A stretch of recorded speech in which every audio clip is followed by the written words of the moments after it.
नमस्कार। मैं doctor Gayatri, assistant professor राजनीति विज्ञान, एसपीसी गवर्नमेंट कॉलेज अजमेर,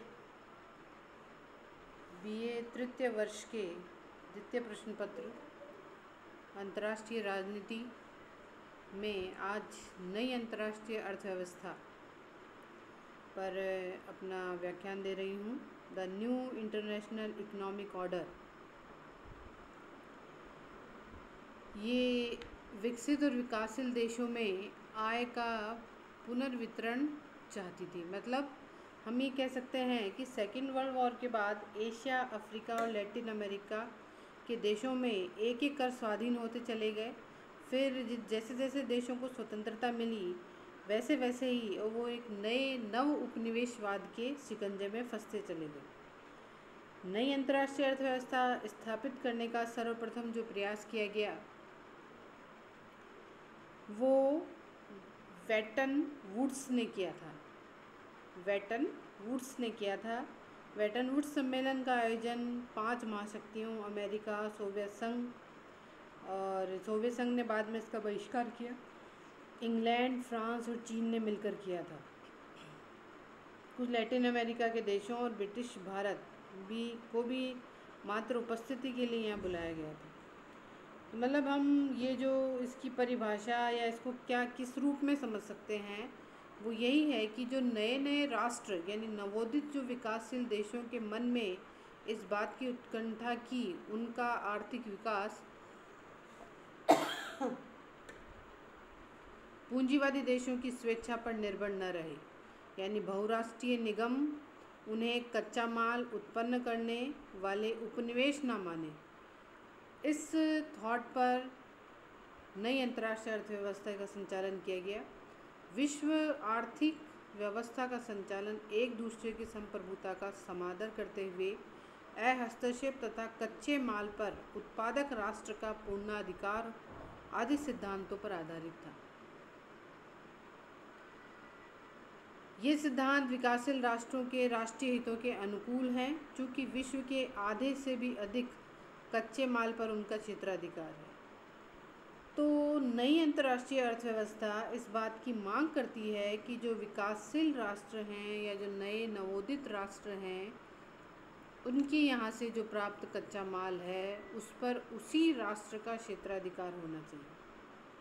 तो अगर हम बुनियादी सिद्धांतों की बात करें तो बुनियादी सिद्धांतों में जो सबसे पहला जो सिद्धांत काम करता है वो है प्राकृतिक स्रोतों पर राष्ट्रीय संप्रभुता स्थापित करना। यानी जो प्रकृति से जो मिल रहा है, चाहे वो खनिज पदार्थ हो, समस्त प्रकार के आर्थिक क्रियाकलाप हो, उसमें उसी राष्ट्र की संप्रभुता की स्थापना की जाए कि उसी राष्ट्र का सबसे पहला अधिकार उसी राष्ट्र का है जहाँ ये प्राकृतिक स्रोत प्राप्त हुए हैं। दूसरा जो बुनियादी सिद्धांत है वो ये है कि कच्चे माल की कीमतों को घटाने और बढ़ाने की प्रवृत्ति का निरोध। मतलब कीमत बढ़ाई जाएगी या कम रखी जाएगी, उस उतार चढ़ाव को रोका जाए। कच्चे माल और तैयार माल की कीमतों में ज़्यादा अंतर नहीं होना चाहिए। यानी आपने कच्चे माल तो बहुत कम दामों में ख़रीदा और उसमें उस कच्चे माल के एवज में आपने जो भी चीज़ें बनाई उसको आपने बहुत ज़्यादा कीमत में बेचा। ऐसी प्रवृत्तियाँ नहीं देखी जाए। तीसरे बुनियादी सिद्धांत में हम आते हैं, वो कहते हैं कि नई अंतर्राष्ट्रीय अर्थव्यवस्था को जनतंत्रवादी बनाना अर्थात आर्थिक शक्ति का विकेंद्रीकरण करना। यानी विकसित राष्ट्र जो हैं वो आर्थिक शक्ति का विकेंद्रीकरण, यानी एक ही राष्ट्र बहुत अधिक आर्थिक दृष्टि से संपन्न न बने बल्कि बाकी राष्ट्रों को भी उनके यहाँ जो भी चीज़ें प्राप्त हो रही हैं उनका कुछ परसेंटेज लाभ उन्हें भी प्राप्त हो। फिर है विकासशील देश आर्थिक विकास स्थिर रखने के लिए सामान्य कोष की स्थापना करना चाहते थे। विकासशील राष्ट्र ये चाहते थे कि एक ऐसा कोष बना दिया जाए जहाँ जो भी लाभ प्रॉफिट मिलता है वो उस कोष में जमा किया जाए और बाद में जो भी कंट्रीज़ हैं जहाँ किसी प्रकार की कोई परेशानी आती है, आपदा आती है, डिज़ास्टर आता है, तो उस समय उस पैसे का इस्तेमाल किया जा सके। फिर है विकासशील देशों का टेक्नोलॉजी का हस्तांतरण, कि विकासशील देशों में टेक्नोलॉजी नहीं है। जैसे उदाहरण के तौर पे हम देखें कि हमारे राजस्थान में तेल के कुएं मिले, पर हमारे पास वो टेक्नोलॉजी नहीं थी जिससे हम उस तेल को निकाल सकें और उसको काम में आए इस योग्य बना सकें।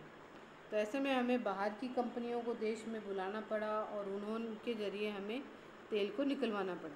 तो विकासशील देशों में भी टेक्नोलॉजी का हस्तांतरण होना चाहिए, उन्हें भी टेक्नोलॉजी मिलनी चाहिए।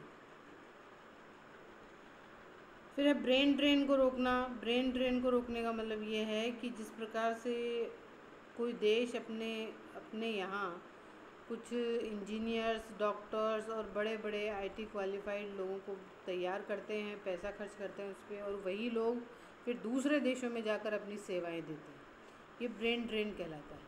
तो इसको रोका जाना चाहिए, देश में ही उन लोगों की सेवाएं ली जानी चाहिए। फिर है दक्षिण में ऊर्जा के वैकल्पिक स्रोतों को रखना। दक्षिणी जो क्षेत्र है वहाँ पर ऊर्जा के जो स्रोत हैं उनका दोहन, वैकल्पिक स्रोतों को बनाए रखना। विकासशील देशों के कर्ज़ों को रद्द करना, जो कर्जे ले रखे हैं विकासशील देशों को उनको रद्द किया जाए। बहुराष्ट्रीय निगम की गतिशीलता पर नियंत्रण रखा जाए। अविकसित राष्ट्रों को मिलकर क्षेत्रीय संगठन व व्यापारिक समझौतों के अंतर्गत पारस्परिक सहयोग किया जाए। विकसित देश विकासशील देश को अपनी राष्ट्रीय आय का 0.7% सहायता दें। विकसित देश विकासशील देश को अपनी राष्ट्रीय आय का 0.7% सहायता दें। राष्ट्रीय मुद्राओं को समाप्त कर लेने देन और अंतर्राष्ट्रीय मुद्रा कोष में SDR को जारी किया जाए। यानी बहुराष्ट्रीय कंपनियों की जो गतिविधियां हैं उन पे निरंतर लगाया जाना चाहिए। विकासशील देशों पर वित्तीय ऋण के भार को कम किया जाना चाहिए। विकासशील देशों द्वारा विकसित देशों के मध्य तकनीकी उत्थान की खाई को पाटना चाहिए। यानी विकसित देश तो बहुत अधिक विकसित हो चुके हैं, उनके पास टेक्नोलॉजी भी है, सब चीज़ें, सब संसाधन हैं, जबकि विकासशील देश अभी भी इस टेक्नोलॉजी के लिए संघर्षरत है। विकासशील देशों द्वारा उत्पादित औद्योगिक माल के निर्यात को प्रोत्साहन मिलना चाहिए। विश्व मुद्रा व्यवस्था में सामान्यीकरण करना चाहिए। यानी जो मुद्रा है वो किसी देश की मुद्रा को अधिक महत्व दिया जाता है, किसी देश की मुद्रा का कम महत्व है। तो ये जो हमारे यहाँ असमंजस्य है उसको कम किया जाना चाहिए। तो ये जो हमने नई अंतर्राष्ट्रीय अर्थव्यवस्था देखी, इसके निरंतर जो विकासशील राष्ट्र हैं वो तीसरी दुनिया के जो राष्ट्र हैं वो इसकी मांग निरंतर करते रहते हैं कि ये new economic order, international economic order लागू किया जाए और जो नई अंतर्राष्ट्रीय अर्थव्यवस्था कि उसके माध्यम से जो विकासशील राष्ट्र हैं वो भी विकास की गति में अपना सहयोग दे सकें। तो हमने इसमें ये देखा है कि जो सेकेंड वर्ल्ड वॉर के बाद की जो स्थिति थी उस स्थिति में रशिया का उस समय तो आपस में दोनों महाशक्तियों के मध्य द्वंद्व चल रहा था। उस द्वंद्व के बाद की जो स्थिति है, जब विकसित राष्ट्र तो और अधिक विकसित होते चले जा रहे हैं और जो विकासशील राष्ट्र हैं उनके यहाँ बहुत सी चीज़ों की कमियाँ हैं।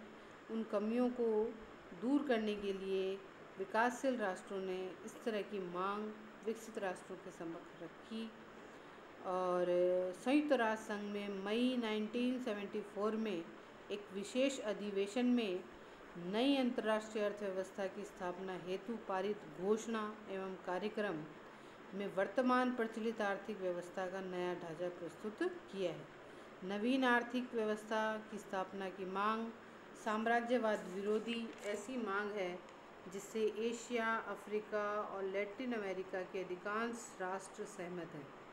समाजवादी खेमे के राष्ट्रों ने इन मांगों का समर्थन किया है।